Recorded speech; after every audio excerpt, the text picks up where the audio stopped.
En titre ce soir, le Conseil national du patronat du Mali a organisé un panel consacré à la loi de finances 2026.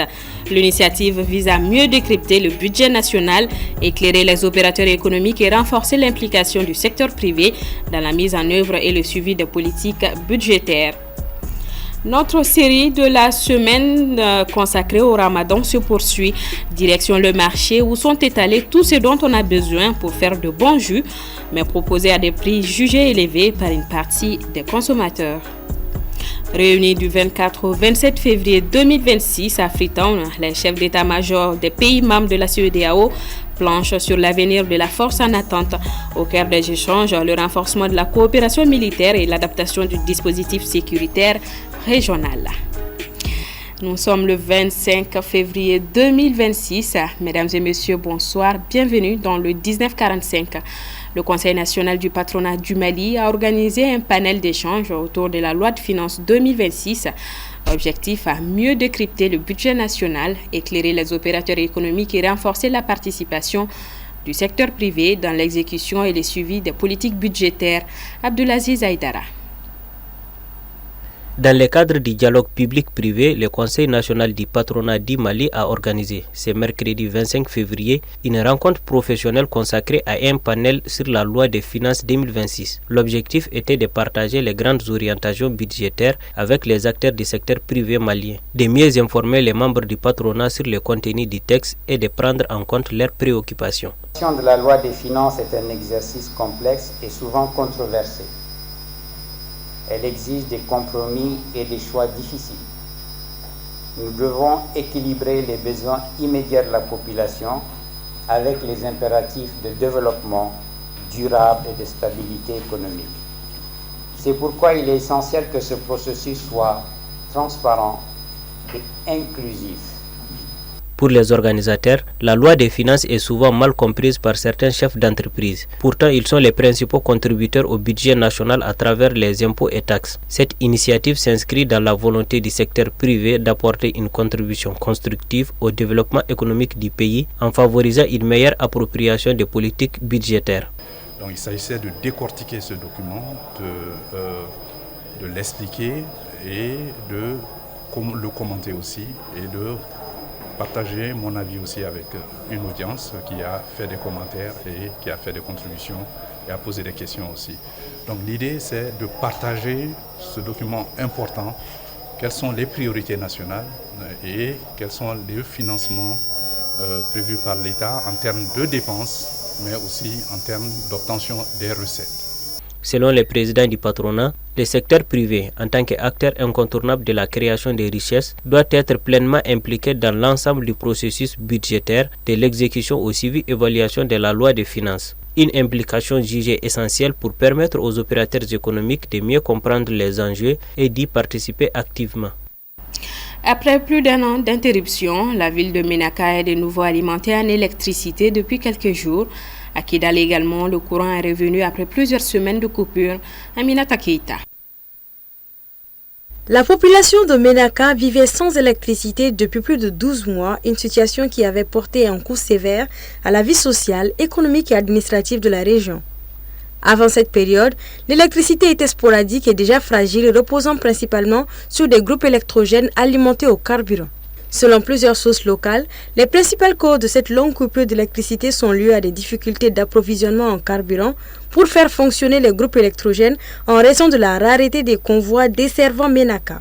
D'après les sources locales, le retour du courant a été rendu possible grâce au CICR qui a fait don de 10 000 litres de carburant à la société EDMSA. Il y a plus d'un an que Ménaka n'a pas eu de courant. Donc il y a certaines organisations de Ménaka qui se sont organisées pour aller voir le gouverneur à la veille du mois de Ramadan. Parce que Ménaka, il y a un grand problème. Il n'y a même pas de groupe complet de fonctionnels. Après les démarches des gens, le gouverneur aussi a écrit aux partenaires. C'est là que le CICR a répondu favorablement avec 10 000 litres de gasoil pour la population, uniquement pour le mois de Ramadan. Et aujourd'hui, le courant arrive 2 fois dans la journée. Donc à peu près 6 heures dans les 24 heures. Et le courant est de retour, mais les gens fonctionnent, les gens travaillent quand même avec des compteurs. Et le compteur tourne. C'est comme si on travaille aussi avec notre argent. C'est comme si on est en train d'acheter du courant à l'EDEM aussi. Parce que ça passe par le compteur. Et que dès que ça passe par le compteur, nous sommes avec des compteurs prépayés. Déjà, le compteur est en marche et puis ça ça fonctionne. Au-delà de Ménaka, la région de Kidal était également plongée dans le noir depuis le 22 janvier 2026.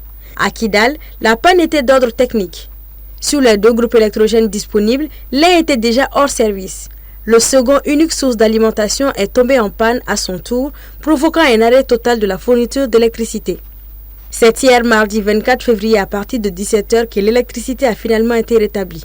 D'après des sources locales, une opération de maintenance a été rendue possible grâce à une escorte militaire ayant permis d'acheminer les techniciens par hélicoptère jusqu'à la centrale. À Ménaka comme à Kidal, la lumière est revenue. Reste à savoir désormais si elle pourra s'inscrire dans la durée. Retour à Bamako et cap sur les marchés où l'ambiance est particulièrement effervescente en ce 8e jour de jeûne. Autour des étals de tamarin, quinqueliba, gingembre et biceps séchés, les clients se bousculent. Ils sont présents mais à des prix jugés élevés pour une partie des consommateurs. C'est le 3e épisode de notre série Marathon consacrée au Ramadan avec Djaneba Samaki.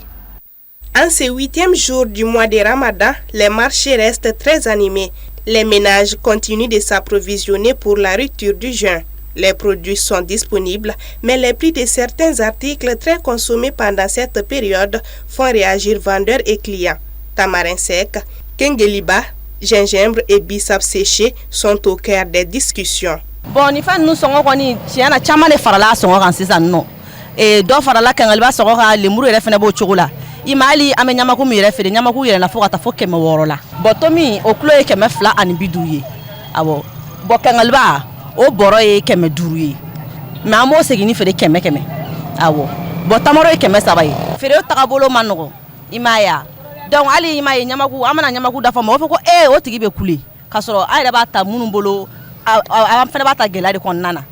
Du côté des clients, le constat est presque le même. Beaucoup reconnaissent la disponibilité des produits, mais dénoncent leur coût jugé trop élevé.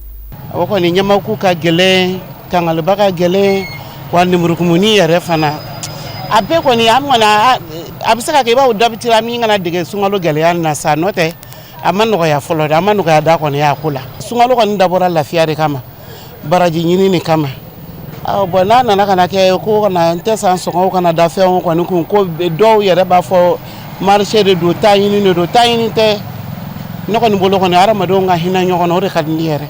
Pour d'autres clientes, cette situation pèse sur le budget quotidien, surtout pour les ménages à revenus modestes. Gele be ngena mfakade anta gele da fe on be ga gele bo so ngwe keben bi do menyina we keme fly na so da fa be ngena mfaka. Cependant, tous les consommateurs ne partagent pas cet avis. Certains, les hommes en particulier, estiment que ces produits ne sont pas essentiels et soulignent les efforts faits sur les denrées de première nécessité. Parce que sur le fleur double là, bon, nous double là, bon, ani malo. Donc au lieu de nécessaire général quoi. Quand on va nous double nous fait nous au lieu secondaire nous quoi. Ya mais après ça après jigimbi ou bien chinabele ya il s'est pris jonyon ko fo la mais soro jigina nono jigina malo jigina toujours où il y a une tag ni que chom no de quoi ça ta ketengwa parce que oui ya kuma quoi ya mais gouvernement re bola ko fo ko singolo damna ko ni ko mina fin plaisir. Au 8e jour de juin, les marchés offrent donc une disponibilité satisfaisante des produits. Toutefois, la cherté de certains articles très consommés pendant les ramadans continue de susciter des débats. Une réalité contrastée pour les ménages entre soulagement et préoccupation liées au pouvoir d'achat. À Ouagadougou, au Burkina Faso, les hauts fonctionnaires des pays membres de la Confédération de l'AES ont entamé hier une réunion de 48 heures. À l'ordre du jour, examiner et finaliser le projet de feuille de route de l'an 2 de l'organisation sous la présidence burkinabé Soumaïla Fani. À Ouagadougou, les experts du Burkina Faso, du Mali et du Niger en charge de la défense et de la sécurité, du développement et de la diplomatie sont réunis depuis ce mardi dans le cadre de la Confédération des États du Sahel. Au menu, harmoniser les vues sur les priorités de l'an 2 de l'espace confédéral. Pendant des jours, ces hauts fonctionnaires vont examiner et finaliser le projet de feuille de route proposé par le Burkina Faso qui assure la présidence tournante de l'AES depuis le 23 décembre 2025. Cette session technique est une réunion préparatoire à la rencontre des ministres chargés des 3 piliers de la Confédération AES. Les travaux visent dans un premier temps à consolider les acquis de l'an 1 avant de poursuivre la construction institutionnelle et opérationnelle de l'espace confédéral. Pour ce faire, une analyse minutieuse des actions proposées dans les documents sera menée dans le but de parvenir à un texte consensuel. Une fois adoptée, cette feuille de route servira de tableau de bord opérationnel pour l'ensemble des départements des 3 pays membres de la Confédération. Je l'annonçais au sommaire, à Freetown, les chefs d'état-major des pays membres de la CEDEAO s'y réunissent pour examiner l'avenir de la force en attente.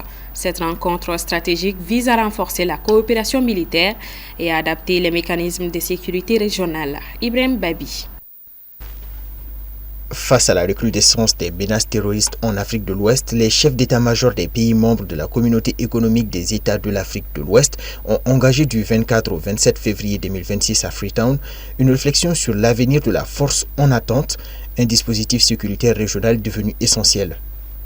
Pendant ces 4 jours, les responsables militaires de la sous-région échangeront sur la transformation de cette force, créée à l'origine pour des opérations de maintien de la paix, en un outil plus offensif adapté aux défis actuels. Au cœur des discussions, les dirigeants des armées officialisent le lancement d'une force régionale antiterroriste. Les pays membres annoncent également les contingents qu'ils mettent à disposition, ce qui permet de mesurer concrètement leur engagement dans ce projet commun.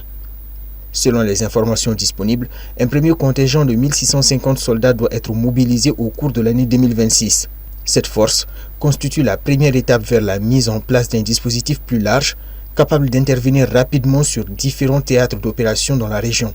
Cette initiative intervient alors que la sécurité ouest-africaine reste fragile, avec la multiplication des attaques terroristes et la recomposition des alliances régionales. En renforçant sa coopération militaire, la CEDEAO cherche à affirmer son rôle dans la gestion des crises et à restaurer une capacité collective d'action face aux défis sécuritaires qui persistent.